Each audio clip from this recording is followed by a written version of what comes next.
Hi, we had a successful meeting here at Central Africa Baptist University.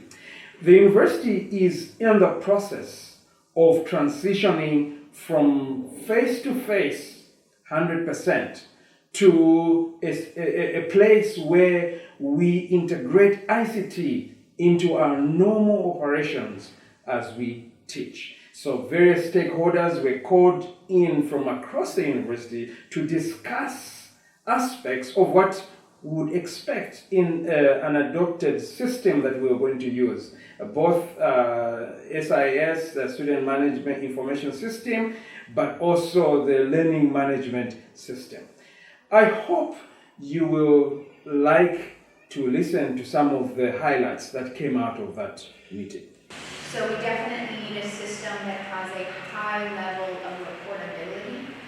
As Lamek, or somebody mentioned the concern being able, as we go, to be able to adapt that reportability. Just because a report template works great now doesn't mean in 5 years or 2 years we need to change what that looks like. So something with that flexibility.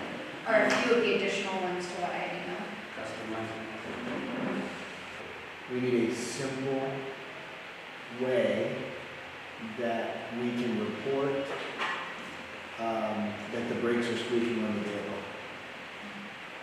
And they get that, and that they can say, it's being addressed, it's done. And that management can go back and see that. Because we're throwing out tasks every day, and probably your departments too. And then they're forgotten. And then the next time, 2 weeks later, you go back and it's like you've got this whole list of things that are undone because somebody sent it on a WhatsApp or sent it on an email and they got it and they maybe even acknowledged it, or half the time they don't even acknowledge it. And then we have no way of following up until there's a fire. Now we got the fire. That's all we do is put out fires because we can't communicate because the task is too big. And this thing that we said we did and nobody used, we didn't use it for a reason. It's too complicated. So let me stop. Let me read Kaseke's and then we should be closing. This is what Kaseke says. A system that has ability to receive online application forms, including attachments in at least 3 formats. That's JPEG or JPEG and PDF or PIG.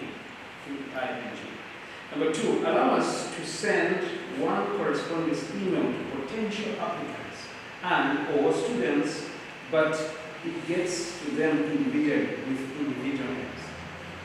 So in other words, we used to call it corporate email. Right? You send to so many people, but when it gets into their box, they just see themselves. Is that what it means?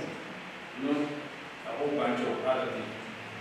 Then number 3, able to allow the applicant to upload the slip for the application fee, to allow us to process and generate bank payment slip details with a student number when someone applies online, which they will take to the bank for application payment, fee payment. Number 4, should have a provision for referees to submit their recommendations. Number 5, if applying for a scholarship, there should be a provision for adding referees, and their emails and their link should be generated and sent to the referees' emails so that they can respond to some recommending questions regarding the applicant. Sorry, I'm just reading what it said.